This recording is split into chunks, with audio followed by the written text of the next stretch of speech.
പ്രത്യേകം ശ്രദ്ധിക്കുക. ഗാനമേളകൾ എന്നൊക്കെ പറഞ്ഞ് ഓടാൻ നിൽക്കേണ്ട, അതിൽ പറ്റുന്നതും പറ്റാത്തതുമുണ്ട്.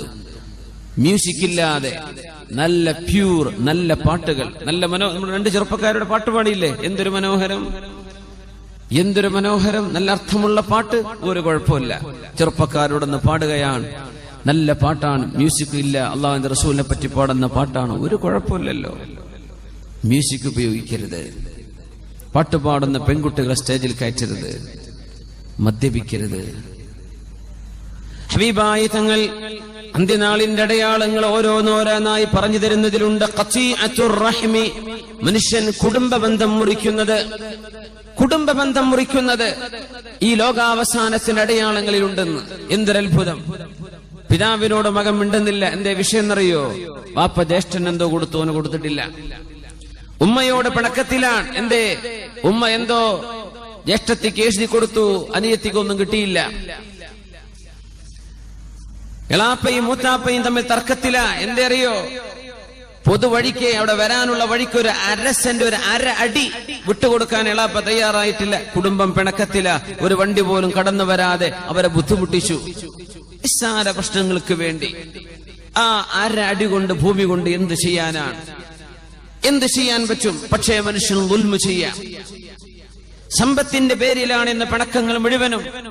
നല്ല അച്ചടക്കത്തിൽ ജീവിക്കുന്ന കുടുംബം വഴിതെറ്റിപ്പോകുന്നത്, പിണങ്ങിപ്പോകുന്നത് സ്വത്ത് തർക്കത്തിന്റെ പേരിൽ. ഖതീഅത്തുർ റഹിം, ജ്യേഷ്ഠനും അനുജനും മിണ്ടുന്നില്ല, വാപ്പയും മക്കളും മിണ്ടുന്നില്ല, ഉമ്മയും മക്കളും മിണ്ടുന്നില്ല. ബന്ധം ഉലക്കുകയാണ്, ബന്ധം മുറിക്കപ്പെടുകയാണ്. ഖതീഅത്തുർ റഹിം. എന്തിന്? സമ്പത്തിന്റെ പേരിൽ. ആർക്കാണിത് വേണ്ടത്? ഇതുകൊണ്ട് എന്താ മനുഷ്യന് കിട്ടുന്നത്? അതിന്റെ പേരിൽ അള്ളാഹുവിന്റെ അർശിനെ തൂങ്ങിപ്പിടിച്ച് ആദം നബി അലൈഹിസ്സലാത്തു വസ്സലാമിനെ ലോകത്തേക്ക് പടച്ചുവിട്ട സമയത്ത് അള്ളാഹുവിനോട് കാവൽ ചോദിച്ചിട്ട് പറഞ്ഞിട്ടുണ്ട്, റഹിം, കുടുംബബന്ധം. അല്ലാഹുമ്മ ഹാദാ മഖാമുൽ ആഇദ് മിനൽ ഖതീഅ. അല്ലാഹുവേ, കുടുംബബന്ധം എന്നെ മുറിച്ചു കളയാതെ മനുഷ്യരോട് എന്നെ മുറിച്ചു കളയരുതേ എന്ന് പറഞ്ഞു കൊടുക്കണം റബ്ബേ. ഞാനെന്ന കുടുംബബന്ധം മുറിക്കപ്പെടാതെ നീ കാവൽ തരണമെന്ന് അള്ളാഹുവിന്റെ അർശിന്റെ മുമ്പിൽ, അള്ളാഹുവിന്റെ അർശിൽ പിടിച്ചുകൊണ്ട് കുടുംബബന്ധം അള്ളാഹുവിനോട് കാവൽ ചോദിച്ചിട്ടുണ്ടെന്ന് പരിശുദ്ധ റസൂലുള്ളാഹി സ്വല്ലല്ലാഹു അലൈഹി വസല്ലം. അള്ളാഹുവാണ് പറഞ്ഞത്, കുടുംബബന്ധമേ, അമായക്ഫികി, നിനക്ക് പോരെ, അൻ അസ്വില മൻ വസലകി, നിന്നെ ആരെല്ലാം ചേർത്തുന്നുവോ അവരോട് ഞാൻ ബന്ധം ചേർത്തുമെന്നും, വഅഖ്തഉ മൻ ഖതഅകി, ആരാണോ നിന്നോട് ബന്ധം വിച്ഛേദിച്ചത്, കുടുംബബന്ധം ആര് മുറിക്കുന്നുവോ, തെറ്റുന്ന പിണക്കമുള്ള വാക്കുകൾ ആര് പറയുന്നുവോ, ആരാണോ മാതാപിതാക്കളെ, മക്കളെ, കുടുംബത്തെ തമ്മിൽ തല്ലിക്കാനുള്ള പണിയെടുക്കുന്നത്, അത്തരക്കാരോട് അല്ലാഹു മിണ്ടുകയില്ലെന്നും കുടുംബബന്ധത്തിന് ഉറപ്പ് കൊടുത്തപ്പോഴാണ് റളീതു യാ റബ്ബി, എനിക്ക് പൊരുത്തമായി പടച്ചവനെ എന്ന് കുടുംബബന്ധം പറഞ്ഞത്. സ്വഹീഹായ ഹദീസല്ലേ അത്? ഖതീഅത്തുർ റഹിം, കുടുംബബന്ധം, ചോരബന്ധം. അവരോട് ബന്ധം ചേർക്കുന്തോറും ആയുസ് വർദ്ധിക്കും. നമ്മുടെ ഭക്ഷണത്തിൽ, സമ്പാദ്യത്തിൽ, കച്ചവടത്തിൽ, ജോലിയിൽ അല്ലാഹു ബറക്കത്ത് തരും. എത്ര വ്യക്തമായ ഹദീസാണ്! മനുഷ്യൻ എത്ര കാലം ജീവിക്കണമെന്ന് അല്ലാഹു തീരുമാനിച്ചു. അതിലൊരു മാറ്റം വരണമെങ്കിൽ 2 വിഷയം ചെയ്താലേ അല്ലാഹു മാറ്റുള്ളൂ, അല്ലെങ്കിൽ അല്ലാഹു മാറ്റൂല. ആയുസ് നീട്ടിത്തരയണമെങ്കിൽ 2 കാരണമേ ഉള്ളൂ. ഒന്ന്, മാതാപിതാക്കളെ പൊരുത്തപ്പിടിക്കുക, മാതാപിതാക്കളുടെ സ്നേഹം സമ്പാദിക്കുക, മാതാപിതാക്കളെ സന്തോഷിപ്പിക്കുക. രണ്ടാമത്തേത്, കുടുംബബന്ധങ്ങൾ ചേർത്തുക. ഇത് ചെയ്താലേ അള്ളാഹു നമ്മുടെ ഉമ്മയുടെ ഗർഭാശയത്തിൽ നമ്മൾ ഉണ്ടായിരിക്കെ നമുക്ക് നിശ്ചയിച്ച ആ കുടുംബ ബന്ധത്തിൽ ഒരൽപ്പം അള്ളാഹു നീട്ടിത്തരയണമെങ്കിൽ ഈ 2 കാരണങ്ങളേ ഉള്ളൂ. വേറെ ഒന്നുകൊണ്ടും അള്ളാഹു ആയുസ് നീട്ടിത്തരൂല. എല്ലാവർക്കും ആയുസ് നീളണ്ടേ? അതിനല്ലേ ഇപ്പോ ആശുപത്രിയിലേക്ക് ഓടുന്നത്, അതിനല്ലേ ഓപ്പറേഷൻ തിയേറ്ററിലേക്ക് കടന്നു കൊടുക്കണത്. മക്കൾ ഒപ്പിട്ട് കൊടുക്കുക, എന്തായാലും വാപ്പ ഒന്ന് രക്ഷപ്പെടട്ടെ, 2 ദിവസം കൂടെ വാപ്പ ജീവിക്കട്ടെ, 1 മാസം കൂടെ. അള്ളാഹുവിന്റെ റസൂല് പറ, ഇതൊക്കെ കിട്ടണമെങ്കിൽ 2 കാര്യം ചെയ്താൽ മതി. മാതാപിതാക്കളെ സന്തോഷിപ്പിക്കുക, കുടുംബബന്ധം ചേർത്തുകയും ചെയ്യാം. അള്ളാഹു തൗഫീഖ് ചെയ്യട്ടെ. ഹബീബായ റസൂലുള്ളാഹി സ്വല്ലല്ലാഹു അലൈഹി വസല്ലം തങ്ങൾ പറയുന്നു, മിൻ അശറാത്തി സ്സാഅതി, അന്ത്യനാളിന്റെ അടയാളത്തിലുണ്ട്, തഖ്വീനുൽ അമീനി വഅ്തിമാനുൽ ഖായിനി. തഖ്വീനുൽ അമീൻ വഇത്മാനുൽ ഖായിനി, വഞ്ചിക്കുന്ന മനുഷ്യനെ ആളുകൾ വിശ്വസിക്കുകയും നുണ പറയുന്ന ആളുകളെ ആളുകൾ വിശ്വസിക്കുകയും വഇത്മാനുൽ ഖായിനി വതഖ്വീനുൽ അമീൻ, സത്യസന്ധത പറയുന്ന മനുഷ്യനെ നീ പറയുന്നത് നുണയാണെന്ന് ആളുകൾ പറയുകയും. ചില പെണ്ണുങ്ങളൊക്കെ ഉണ്ട് ഇങ്ങനെ കഴിയും, പച്ച നുണ പറഞ്ഞിട്ട് കാര്യങ്ങൾ നടത്താൻ. അവൾ അങ്ങനെ പറഞ്ഞു, ഇവിടെ ആ സാധു പറഞ്ഞിട്ട് പോലും ഉണ്ടാവില്ല. എന്നാ ഇവള് പറഞ്ഞതേ വിശ്വസിക്കുള്ളൂ ആൾക്കാർ. എന്താ? ഇവൾക്ക് നാവിന് കുറച്ച് ഉഷാറുണ്ട്. നുണ പറഞ്ഞിട്ട് കാര്യം സാധിപ്പിച്ചു കൊടുക്കുക. നമ്മുടെ കോടതി വരാന്തകളിൽ നടക്കുന്ന പ്രശ്നമാണ്. അഡ്വക്കേറ്റുമാരുടെ ജോലിയെ കുറിച്ചല്ലേ അഷ്റഫുൽ ഖൽഖി പറയുന്നത്. തഖ്വീനുൽ അമീനി, കേസ് ജയിക്കാൻ വേണ്ടി ഇല്ലാത്ത രേഖകൾ ഉണ്ടാക്കുകയും ജഡ്ജിക്ക് മുമ്പിൽ സമർത്ഥമായി പച്ച നുണ അവതരിപ്പിക്കുകയും ചെയ്ത് ലക്ഷങ്ങൾ വാരിക്കോരി കൊടുത്താൽ ഏത് കേസും ജയിപ്പിച്ചു തരാം എന്ന് പറയുന്ന വക്കീലുമാർ. എന്തതിനർത്ഥം? നിങ്ങളുടെ പക്ഷത്ത് ന്യായമാകട്ടെ അന്യായമാകട്ടെ ജയിപ്പിക്കൽ നമ്മളേറ്റു. തഖ്വീനുൽ അമീനി വഇത്മാനുൽ ഖായിനി, പച്ച നുണ പറയുന്ന മനുഷ്യന്മാരെ കോടതികളും മനുഷ്യരും പത്രക്കാരും വിശ്വസിക്കുകയും തോന്നിവാസങ്ങളൊക്കെ ചെയ്തിട്ട് ഒരു പത്രസമ്മേളനം വിളിച്ച് പത്രക്കാർക്ക് ഗിഫ്റ്റ് കൊടുത്താൽ, ഇഷ്ടം പോലെ കാശും കൊടുത്താൽ മീഡിയകൾ അത് വിളിച്ചു പറയും. നമ്മൾ വിചാരിക്കുന്നു ഇങ്ങനെയാണോ? നേരെ ഓപ്പോസിറ്റാ നടന്നത്.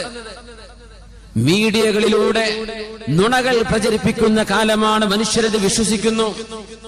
അപ്പൊ അങ്ങനെയാണ്. ഖുർആനിന്റെ ഹദീസിലുണ്ടോ എന്നല്ല ചോദിക്കുക, വാട്സപ്പിലുണ്ടല്ലോ. ഒരു ന്യൂസ് ഉണ്ടല്ലോ, വാട്സപ്പിൽ വന്നല്ലോ. എന്ത് ഈ വാട്സപ്പ്, എന്ത് ന്യൂസ്? ആരാ ഈ ന്യൂസൊക്കെ വായിച്ചു വിടുന്ന ആൾക്കാര്? അവരെ വിളിച്ച് നല്ല 5 സ്റ്റാർ ഹോട്ടലിൽ കൊണ്ടുപോയി ഇഷ്ടം പോലെ വയറ് നിറച്ച് ലഞ്ചും ചോറും ഭക്ഷണം കൊടുത്ത് ഒരു ഗിഫ്റ്റും കുറച്ച് പൈസയും കീശിട്ട് കൊടുത്താൽ നിങ്ങൾ പറഞ്ഞത് അവര് എന്ത് ചെയ്യുള്ളൂ? ടെലികാസ്റ്റ് ചെയ്യുള്ളൂ. പൈസക്കാർക്ക് എന്തോ നടക്കും. കോടതി വരാന്തകളിൽ ബാരിസ്റ്റർമാരായി അഡ്വക്കേറ്റ് ജോലി ചെയ്യുന്ന ആളുകൾ ന്യായവും അന്യായവും നോക്കുന്നതിന് പകരം ഒരു അന്യായത്തെ ന്യായമായി സമർത്ഥിക്കാൻ വകയുണ്ടോ എന്ന് നോക്കുകയും അങ്ങനെ തെറ്റുകളെ നുണകളെ സത്യമായി അവതരിപ്പിക്കുകയും വിശ്വസിപ്പിക്കുകയും സത്യമാണെന്ന് ധരിപ്പിക്കുകയും ചെയ്യുന്ന ഒരുപാട് സംഭവങ്ങൾ നടക്കുന്ന കാലം അന്ത്യനാളിന്റെ അടയാളമെന്ന് പരിശുദ്ധ റസൂലുള്ളാഹി സ്വല്ലല്ലാഹു അലൈഹി വസല്ലം. അന്നൊന്നും ഈ അഡ്വക്കേറ്റ്മാരുടെ ജോലിയൊന്നും ഇല്ലല്ലോ, ബാരിസ്റ്റർ ജോലിയൊന്നും ഇല്ലല്ലോ. അന്ന് ഈ മീഡിയകളുണ്ടോ? പത്രസമ്മേളനം വിളിക്കലുണ്ടോ? നുണ പറഞ്ഞിട്ട് നുണ പറയാ, പച്ച നുണ പറയാ, മനുഷ്യന്മാർ വിശ്വസിക്കുകയും ചെയ്യാം. ഈ ഹദീസിനെ കുറിച്ച് ആധുനിക ഉലമാ പറയുന്ന ഒരു വിചിത്രമായൊരു വ്യാഖ്യാനമുണ്ട്, അത്ഭുതമുള്ള ഒരു വ്യാഖ്യാനമുണ്ട്. നുണ പറയുന്നവരെ വിശ്വസിക്കുക, സത്യം പറയുന്നവരെ വിശ്വസിക്കാതിരിക്കുക. എന്താണെന്നറിയോ? നമ്മുടെ അഭിനയക്കാർ, സീരിയലുകളിലും സിനിമയിലും അഭിനയിക്കുന്ന ആക്ടേഴ്സ് ആൻഡ് ആക്ട്രസസ്, അഭിനയിക്കുന്ന പുരുഷന്മാരും സ്ത്രീകളും. ചില സിനിമകൾ നമ്മുടെ സമൂഹം അപ്പടി അങ്ങ് വിശ്വസിക്കും. പടച്ചോനെ, ഓള് മരിച്ചോ, ഇനി പോൾക്ക് എന്താ നാളെ സംഭവിക്കുക? പടച്ചോനെ, ഓളെ പുതിയാപ്പിളോളെ ഒഴിവാക്കോ ഇല്ലേ? സീരിയലിന്റെ ഫുൾ സ്റ്റോപ്പുകൾ. പടച്ചറപ്പേ, ആ അമ്മായിമ്മ അവളെ വെട്ടിക്കൊല്ലോ ഇല്ലേ?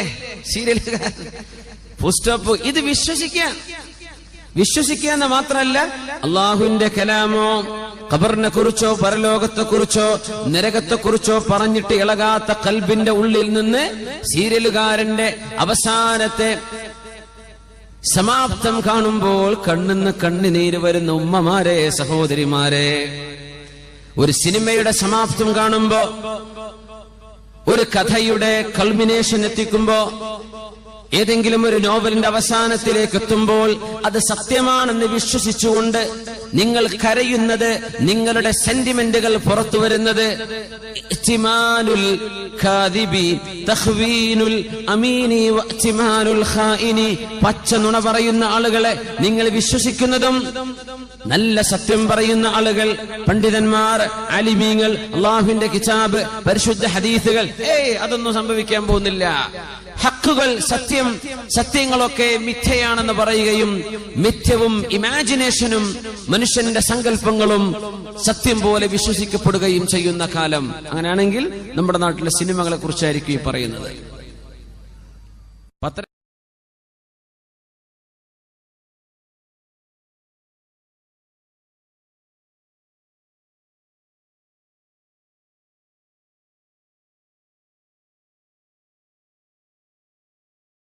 صلوا على النبي محمد وآله اللهم صل على سيدنا محمد وعلى آل سيدنا محمد وبارك وسلم عليه. اللهم صل على سيدنا محمد وعلى آل سيدنا محمد وبارك وسلم عليه.